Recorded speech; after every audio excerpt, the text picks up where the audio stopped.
her contribution, and you know, people might grunt on the opposite benches, but the honourable member was a care worker like myself before coming into Parliament and knows exactly how people on the minimum wage feel, and I commend her for standing up for her constituents and not leaving them behind like many members opposite seem to be doing now. Even with two-thirds wage support under the Job Support Scheme extension, it's only available, Madam Deputy Speaker, to businesses legally required to close. Someone who works for a firm that is not required to close, but whose business is severely impacted as a result of the restrictions, for example, a brewery supplying pubs which have to close, gets absolutely nothing. On that point, I'm very grateful to my honourable friend who is making a very excellent contribution and highlighting the points. Would she agree with me that much of the debate is around Tier 3 support and not to say that Tier 2 actually have no support whatsoever, emphasising the point she makes?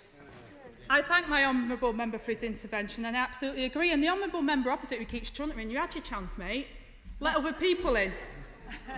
Madam Deputy Speaker, for hundreds of years, Mancunians have been told to know our place, but we've never listened. From the People's History Museum, the Mechanics Institute, our science and industry and women's suffrage, we will not be told what our place is, and we will not be bullied into taking it. We are proud of our history and proud of our collective contribution to our great country and determined to build a great future together. But this is not just about Greater Manchester. This is about all of us. We will not be picked off one by one, offered the crumbs when we helped bake the loaf. We deserve a fair slice, and our people deserve a government willing to protect them, to do, as the Chancellor had promised, whatever it takes.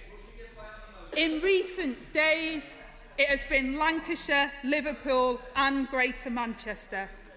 Next week, and in the weeks ahead, it will be communities in other parts of the country that find themselves in Tier 3. If the government is prepared to willfully inflict so much harm on its own people in the middle of a pandemic in one part of the country, then they will do it to people elsewhere as well. We are staring down the barrel of a bleak winter because the government have lost control of the virus. Infections are rising. Hospital admissions are rising. Deaths, tragically, are rising. The testing system is collapsed. People and business across the country will be anxious that they won't be able to make ends meet and put food on the table. Our motion today will ensure a fair national deal for the country. A vote of this House on it and the government's own promises to workers kept. Madam Deputy Speaker, I commend this motion to the House.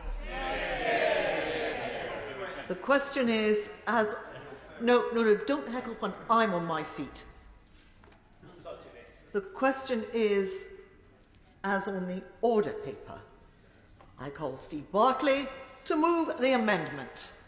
Thank you, Madam Deputy Speaker, and may I begin by expressing my condolences and condolences of our colleagues on this side of the House to the Honourable Lady for the loss of her aunt.